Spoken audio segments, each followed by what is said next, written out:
Vietnam, 1969. A Marine sniper faces hundreds of enemy soldiers, less than 100 yards away. I've got the reticle right on his forehead, and then it's fast. I can move from one to the next. It would just pow, pow, pow.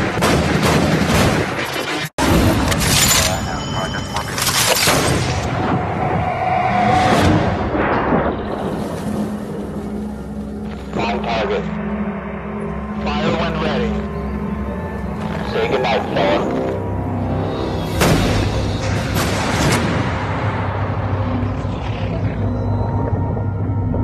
From the time I touched that Remington 700, I was in love with it, and I wanted to be a sniper. The sniper? Chuck Mawhinney. Most confirmed kills in Marine Corps history. Mawhinney's hunting ground, the Arizona Territory, South Vietnam. Nicknamed for its Wild West-style firefights. The environment is target-rich. Mawhinney's primary weapon, the M40 sniper rifle. Deadly up to 1,094 yards, the distance of 11 football fields. Valentine's Day, 1969. Mawhinney is on a collision course with hundreds of North Vietnamese soldiers. And there was a monsoon coming in. We had a large NVA force reported by aircraft moving towards our position. And they said, I can't get air support for you because of the monsoon. Most sniper engagements are single targets at 300 to 1,000 yards. Mawhinney faces the possibility of multiple targets within 100 yards of his position. Mawhinney swaps his trusty bolt-action M40 for his secondary weapon, a semi-automatic M14. The M14, you put a magazine in, it's a semi-automatic weapon, so it automatically feeds. That's less time for getting a new round in the chamber and ready to fire. Night falls.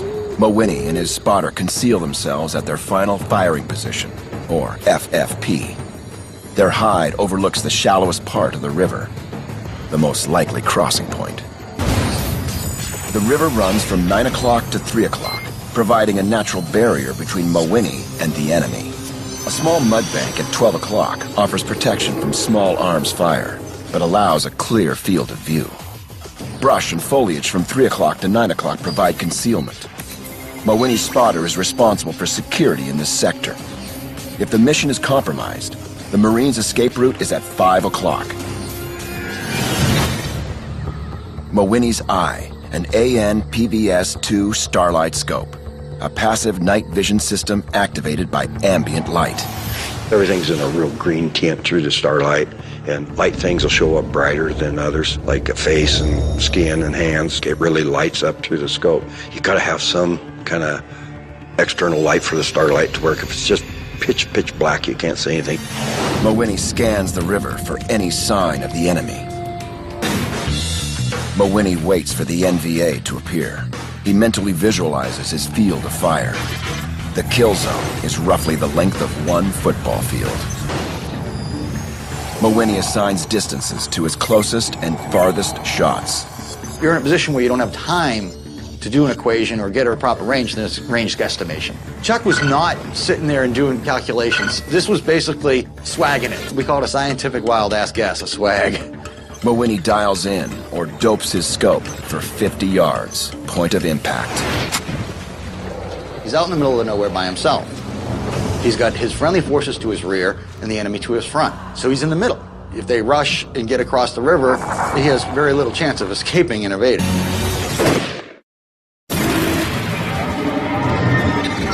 South Vietnam, Valentine's Day, 1969. Marine sniper Chuck Mawhinney and his spotter set up an ambush along the Phu Bon Song River. Less than 100 yards away, an NVA battalion heads straight for them.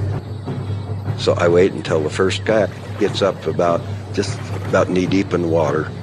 I've got the reticle right on his forehead. Just as he gets up, I pull the trigger.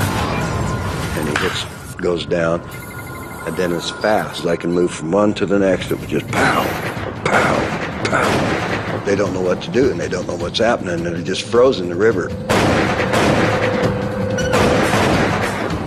And I'm just going from one to the next, to the next, to the next, and you can see the hats fly up, bodies start going down the river. Well, I shot 16 times. 16 went down the river. Mawhinney stops the enemy, but he violates the sniper's cardinal rule. Never fire more than 2 shots from a single position. The hunter is now the hunted. That's a lot of shooting at night, which tells everybody where you're at. You could hear rounds coming our direction. I told my partner it's time to get out of here, so we beat feet back. 16 shots, 30 seconds. Mawhinney vanishes into the jungle. Each round Mawhinney fires leaves the muzzle at 2,800 feet per second, more than twice the speed of sound. The bullet rotates at approximately 200,000 revolutions per minute, propelling it into the target in less than half a second. The enemy is dead before he hears the gunshot. I was in such a zone, I would look through the rifle, but I'm the bullet. Where'd I got to hold this rifle to get me where I want to go? That was the only thing that was in my mind at that time. All of this happens all at once, and it just becomes natural.